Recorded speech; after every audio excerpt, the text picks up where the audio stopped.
Здравствуйте. В программе «Нацпроект. Демография» помог региону на сумму почти 6 миллиардов рублей. Какие программы заработали в регионе? Перезагрузка здравоохранения продолжается в Нерюнгринском районе. Ход ее исполнения проверил глава Якутии. А в Алекминске установили памятник строителям аэропорта. Символом трудового подвига стал ребенок военных лет.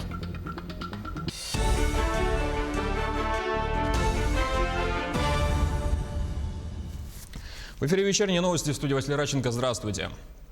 176 новых случаев заболевания COVID-19 выявили в Якутии за минувшие сутки. Из них в Якутске 94. В Нюрбинском районе 10, в Мирнинском 7, в Алекминском и Усть-Алданском районах по 6 случаев. Также единичные пациенты почти во всех крупных районах. За прошедший день коронавирус унес жизни еще 2 человек.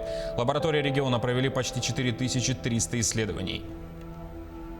В последующем при выявлении больных, при выявлении зараженных начинают работать диагностические службы, которые есть во всех первичных наших медицинских учреждениях. Это поликлиническое звено. Поликлиническое звено несет на себя двойную нагрузку. Оно распределяет граждан в зависимости от степени и тяжести заболевания и оставляет часть на лечение у себя, как амбулаторных, так и на звене коронавирусной первой и второй степени. Республиканские же наши республиканские учреждения работают с тяжелыми случаями коронавирусной инфекции и на связи с телемедицинскими консультациями с известными федеральными клиниками.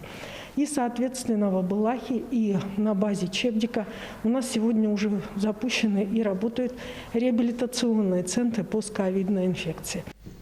Полпредпрезидента на Дальнем Востоке Юрий Трутнев поручил предоставить республике дополнительные медсредства и оборудование для лечения коронавирусной инфекции.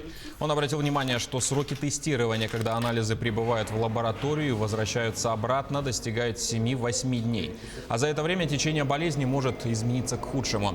Вопрос будет отработан с Министерством здравоохранения России. Трутнев заявил о необходимости принимать дополнительные решения, либо разворачивать доп. Лаборатории, либо обеспечивать быструю транспортировку. Сроки тестирования не должны превышать 3 дней, заявил полпред. Перезагрузка здравоохранения продолжается в Нерюнгринском районе. В 2018 году ее инициатором стал глава Якутии Айсен Николаев. Он не прекращается и в условиях пандемии. Тему продолжит Екатерина Павлова. В ходе недавнего рабочего визита глава Якутии проинспектировал сферу здравоохранения в Нерюнгринском районе. За 5 лет в центральной районной больнице планируется кардинально модернизировать объекты здравоохранения, поставив их на современные рельсы. Сегодня полностью завершен капремонт рентген-кабинета и продолжается капремонт операционно-сосудистого отделения. Выполнены работы по стяжке полов, устройству перегородок, подводятся инженерные сети. Если помещение 15 ноября будет готово, как обещают, у нас есть точка созвона, то есть мы созваниваемся за неделю, понимаем, если помещение готово к приему оборудования, мы везем, за неделю мы привозим, мы обсудим вместе и заносим сюда, до мороза. В 2020 году первичное сосудистое отделение Нерюнгринской ЦРБ пополнится ангиографическим комплексом. Помимо этого, больница за счет средств резервного фонда правительства Российской Федерации получила телеуправляемый рентгенодиагностический комплекс, аппараты искусственной вентиляции легких, систему централизованного снабжения кислородом. Все это сегодня активно используется в борьбе с коронавирусной инфекцией. Оснащение наших медицинских учреждений, поставку дорогостоящих медицинских препаратов, улучшение в целом работы медицинских учреждений страны в условиях коронавирусной инфекции. Это очень важно, потому что многие решения сегодня нужно принимать на уровне руководства правительства Российской Федерации. С сентября 2020 года началась установка системы магнитно-резонансной томографии. Возможность получить такое оборудование появилась благодаря федеральному проекту «Борьба с сердечно-сосудистыми заболеваниями». Все вышеперечисленные работы идут в срок. Екатерина Павлова, Сергей Козюра, Нерюнгри. Оперативный штаб провел более 500 рейдов в 10 муниципалитетах и городе Якутске. Проверки велись с 22 по 25 октября. К примеру, в Якутске проверили 22 развлекательных заведения на соблюдение мер против COVID-19. В 6 объектах выявлены нарушения. Им выдали административные предписания. Оперативный штаб по противодействию распространению коронавирусной инфекции напоминает владельцам, руководителям объектов торговли, общепит и развлекательных организаций о необходимости строгого соблюдения масочного режима для продавцов, кассиров, покупателей и клиентов. Обслуживание без индивидуальных средств защиты строго запрещено. Административной комиссии оперштаба города Якутска совместно с Минпредом проведено 473 выездных проверки. Из них 337 объектов торговли, 50 объектах общепита, 12 развлекательных центров, 69 объектов бытовых услуг и в 5 фитнес-центров. Всего составлено 47 актов комиссионного осмотра, 17 протоколов об административном правонарушении. Всего 42 дела рассмотрено судом из ранее направленных и 6 административных дел направлено в суд. Хотел бы отметить, что на сегодняшний день руководителем оперштаба Айсеном Сергеевичем Николаевым, главой республики, дано поручение всем главам муниципальных образований усилить работу по контрольным выездным мероприятиям. Роспотребнадзор объявил о каникулах для учащихся. Их установили на 2 недели с сегодняшнего дня в образовательных учреждениях в городе Якутске и ряде районов, а затем и во всех районах региона.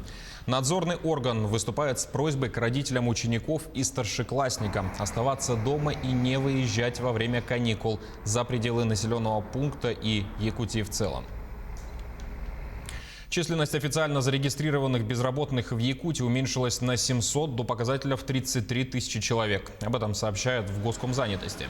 Также в сообщении говорится о более чем 10 тысячах вакансий, заявленных работодателями в органы службы занятости населения. В 2019 году этот показатель был выше на 26% и составлял более 13,5 тысяч вакансий. Наиболее востребованными сегодня являются водители, слесари, машинисты, спецтехники, подсобные рабочие, электромонтеры, уборщики и разнорабочие. Средняя заработная плата составила 46 800 рублей, говорится в сообщении. 5 региональных проектов реализуют в Якутии в рамках национального проекта «Демография». Бюджет всех мероприятий составляет 5 миллиардов 700 миллионов рублей. Региональные проекты направлены на повышение рождаемости, строительство социально важных объектов, а также на содействие повышения продолжительности жизни. Так, например, порядка 16 тысяч семей получили финансовую поддержку. С начала 2020 года единовременную денежную выплату при рождении первого ребенка в размере 35 320 рублей получили 2300 семей.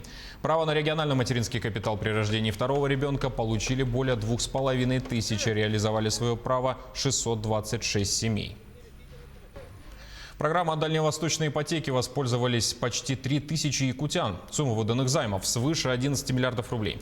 Как заявил исполняющий обязанности первого заместителя председателя правительства республики Кирилл Бычков, дальневосточная ипотека остается самой востребованной в Якутии ипотечной программой. Молодые якутяне, создающие семьи и планирующие обрести собственное жилье, делают ставку именно на нее.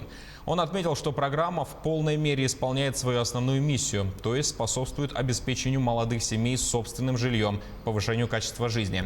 Также в Якутии действуют такие программы, как сельская ипотека с процентной ставкой 1,7%, семейная ипотека 5%, льготная ипотека 6,5%. По данным на 22 октября республика занимает 2-е место по количеству выданных кредитов по программе «Дальневосточная ипотека», уступая только Приморскому краю. Тонна бензина за неравнодушие. В Якутске сегодня подвели итоги конкурса «Дорогие дороги». Участники в течение 2 месяцев фотографировали плохие дороги республики и направляли на портал One Click Якутия. Также проходило электронное голосование на самую плохую дорогу. По итогам 1-е место заняла заявка от Геннадия Атастырова. Он сфотографировал Новокарьерную улицу в Сайсарском округе. Победителю вручили 1 тонну бензина для автомобиля. 2-е место заняла заявка от жителя дома по улице Лермонтова, 56. Их двору 30 лет. Никто не помнит капитального ремонта. По словам жителей, при благоустройстве набережной озера Щорса перекрыли сток поверхностных вод с территории двора, что полностью разрушило проезжую часть со стороны улицы Курашова. Далее 3-е место досталось ужасным дорогам в центре Мархи по заявке Ивана Никитина, жителя пригорода. В дальнейшем по тем заявкам, которые мы берем на контроль, мы по ним будем обращаться в Министерство транспорта, в администрацию города Якутска, и управы, с тем, чтобы в дальнейшем они включили в план и действительно улучшили дорожное полотно, дорожную инфраструктуру по тем адресам, по которым мы получили заявки, и там, где у нас есть победители. Памятник строителям порта, который начал принимать самолеты в рекордно короткие сроки после начала строительства, установили в городе Алекминске. В основном это были женщины, но, как выяснилось, в 2017 году среди них был и подросток. Вадим Голомарев. Историю его трудового подвига узнала наш корреспондент Елена Фаст. «Мечты мальчишки». Такое рабочее название было у этого проекта. Широко раскинув руки, мальчик смотрит в небо. Эта скульптура станет символом и данью памяти тем, кто в военные годы строил первую полосу Алекминских воздушных ворот. Почему именно мальчик? В администрацию пришел запрос из Министерства транспорта по обновлению списка строителей, участников строительства авиапорта города Алекминска. При формировании списка как раз наткнулись на этого мальчика, который был приписан в порту, как и все остальные взрослые жители, которые участвовали в строительстве. Он был как от леспромхоза, был кучером, и получается, и мать у нее тоже, она работала в том время техничкой.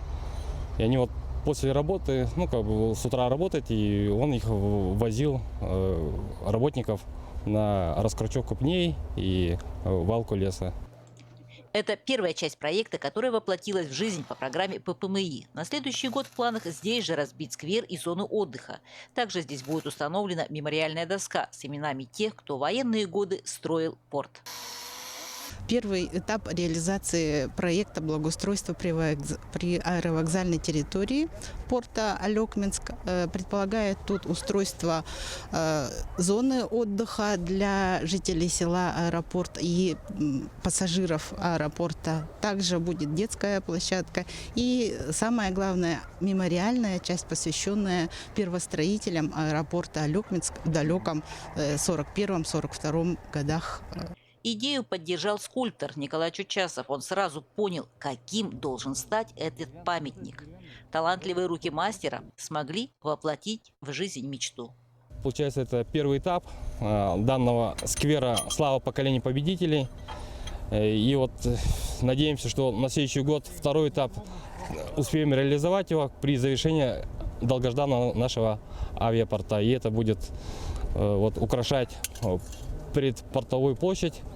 И всем это дань, всем труженикам, строителям, детям, которые трудились в тылу.